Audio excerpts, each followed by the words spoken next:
ഓം ശ്രീ മഹാദേവ്യൈ നമഃ. ഓം ശ്രീമദ് ദേവി മഹാഭാഗവതം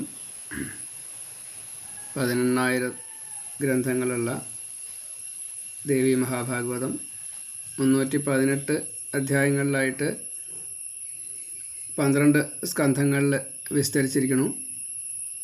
വ്യാസൻ എഴുതിയിട്ട് വ്യാസൻ തന്നെ ജനമേജയന് പറഞ്ഞു കൊടുക്കുന്നു. അത് പരീക്ഷത്തിൻ്റെ മുക്തിക്ക് വേണ്ടിയിട്ടും ജനമേജയൻ്റെ സർപ്പസത്ര പാപഭാരങ്ങളെ ഇല്ലാണ്ടേക്കാൻ ഇങ്ങനെ അതിവിശിഷ്ടമായിട്ടുള്ളൊരു മുക്തി തരുന്നതായിട്ടുള്ള ഗ്രന്ഥമാണ് ദേവി ഭാഗവതം. നമുക്കതൊന്ന് കേൾക്കാം. ഓം മാതർമേ മധുകൈടഭഗ്നിമഹിഷപ്രാണാപഹാരോദ്യമേ ഹേല നിർമ്മിതധൂമ്രലോചനപഥേ ഹേ ചണ്ഡമുണ്ടാർദിനി നിശേഷീകൃതരക്തബീജതനുജേ നിത്യേ നിശുംഭാവഹേ ശുംഭധ്വംസിനി സംഹരാശു ദുരിതം ദുർഗേ നമസ്തേംബികേ.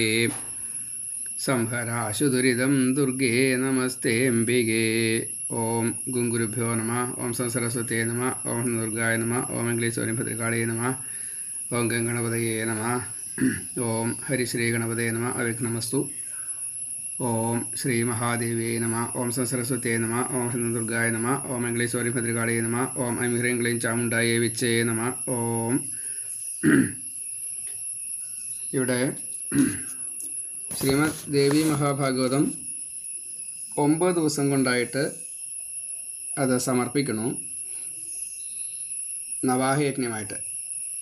18 പുരാണങ്ങളിൽ ശാക്തേയ ഭക്തർക്ക് ഏറ്റവും ഇഷ്ടമുള്ള ഒരു ഗ്രന്ഥമാണ് ഈ ദേവി ഭാഗവതം.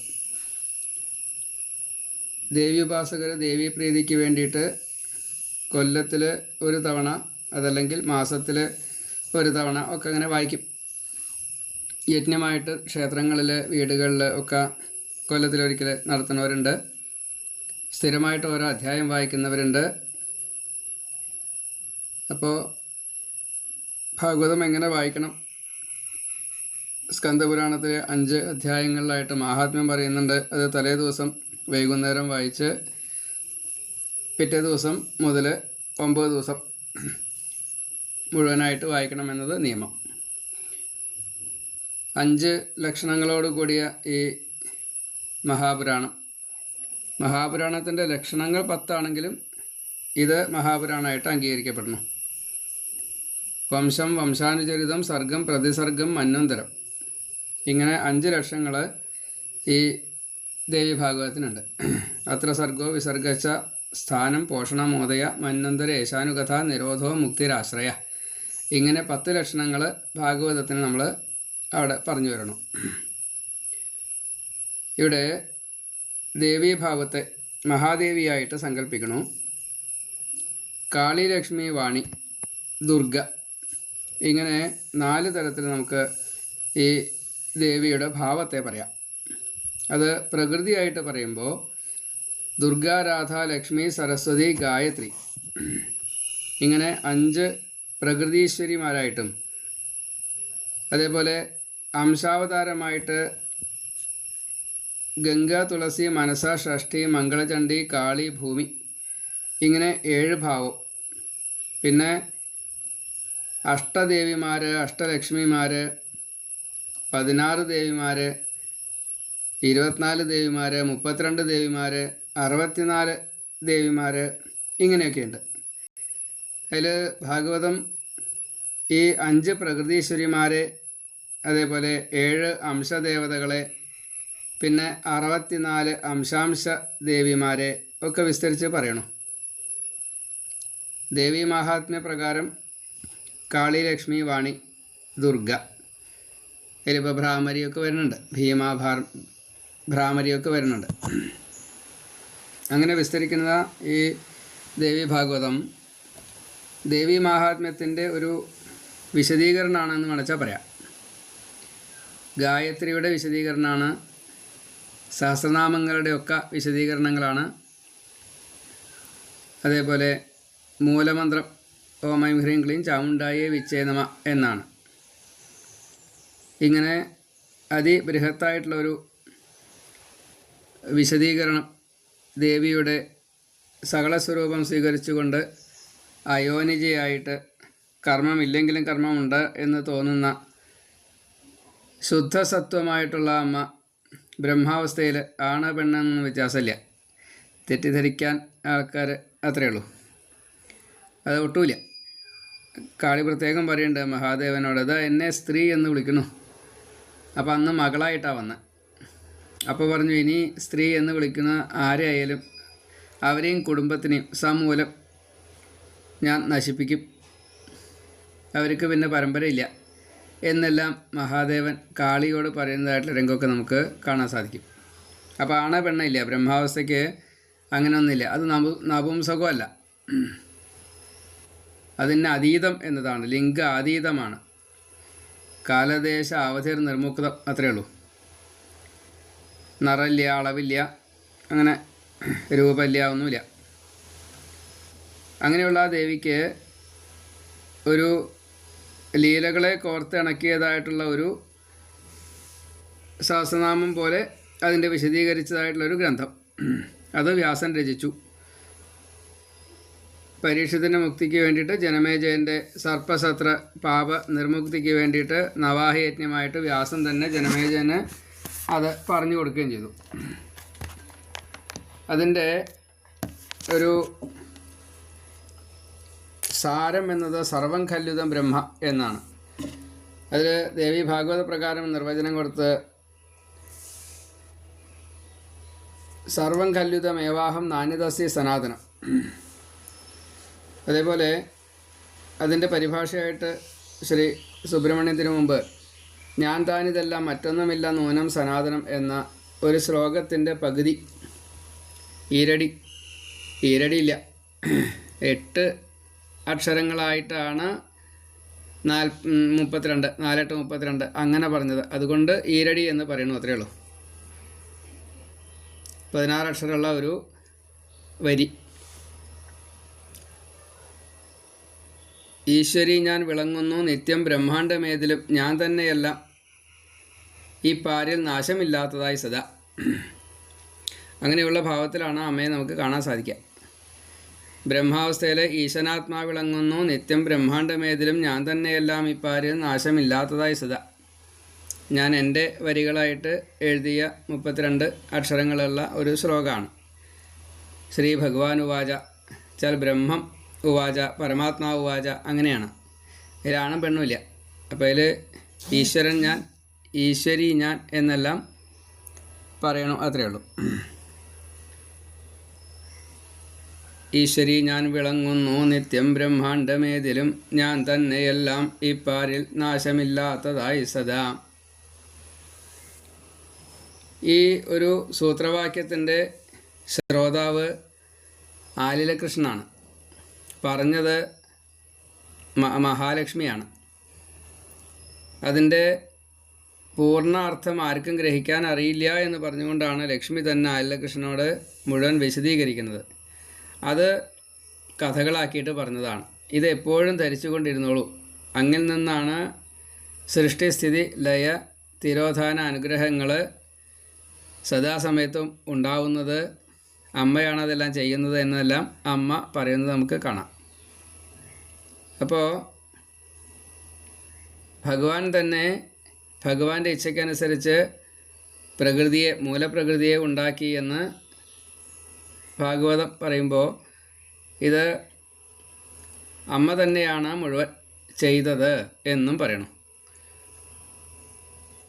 സീതയാണ് എല്ലാം ചെയ്യുന്നത്, രാമൻ സാക്ഷി മാത്രമാണ് എന്ന് രാമായണം.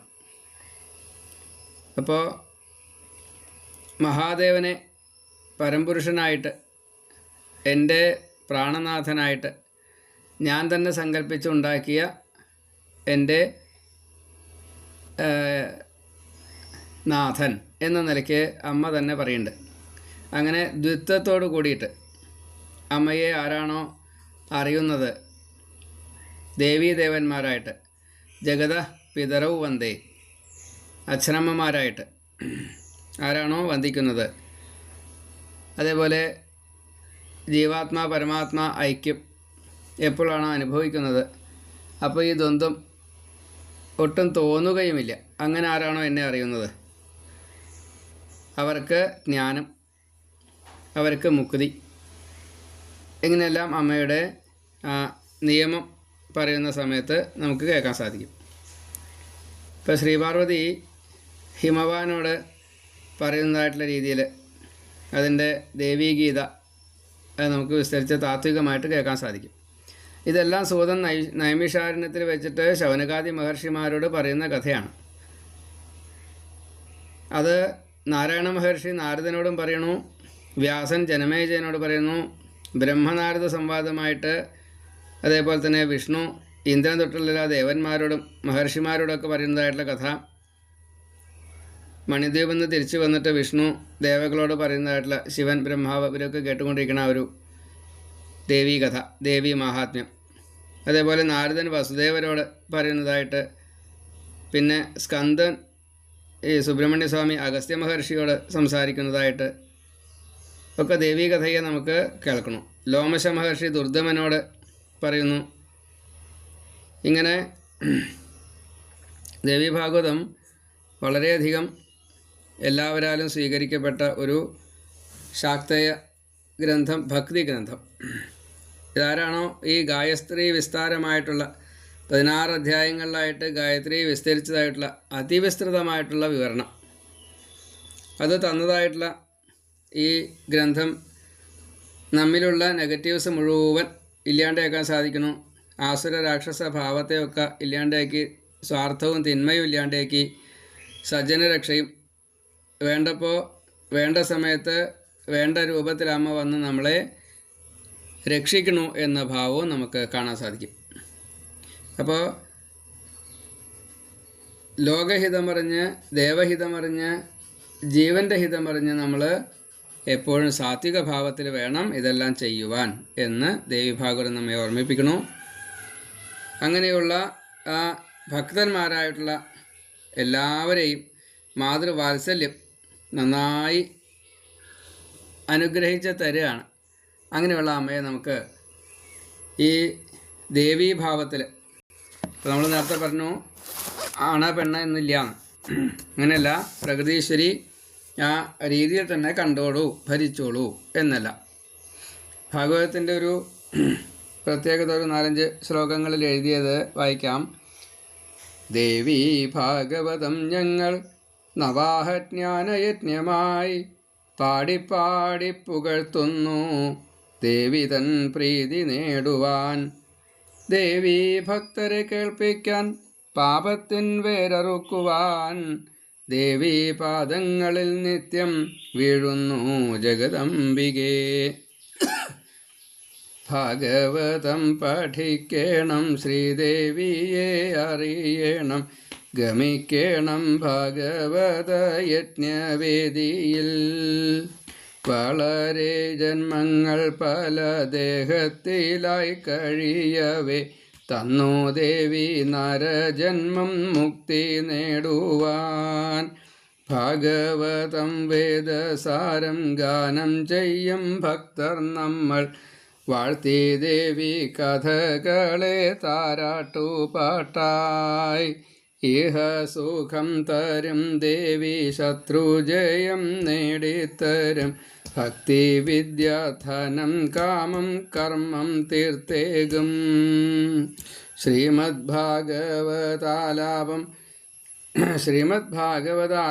ചെയ്യുമീ ഭക്തർ ഞങ്ങളിൽ, കാരുണ്യാമൃതവർഷത്താൽ നൽകണം സ്വാസ്ഥ്യമെപ്പോഴും.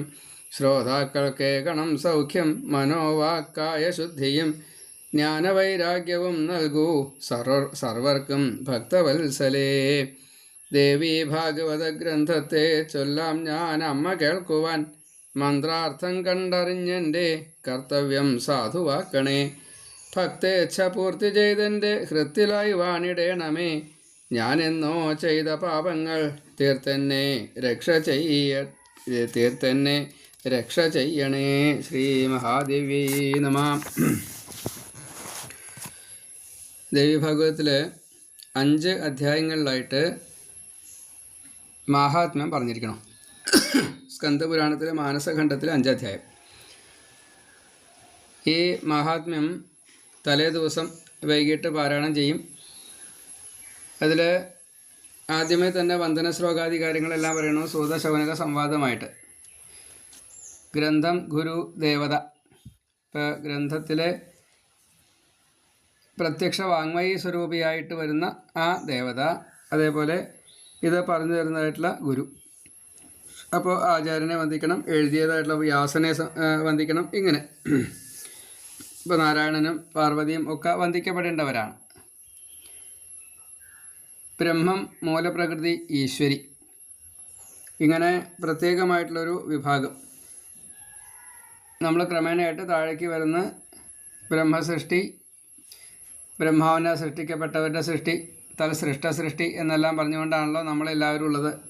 അപ്പോൾ നമുക്ക് എല്ലാവർക്കും ഒരേപോലെ തന്നെ ഇന്നത് ചെയ്യണം എന്നെല്ലാം നിയമം. അപ്പോൾ അതിൽ ഉപാസനയ്ക്കുള്ള അർഹത കിട്ടണമെങ്കിൽ പോലും ആദിത്യം, അംബികാം, വിഷ്ണു, ഗണനാഥം, മഹേശ്വരം, വന്യം ച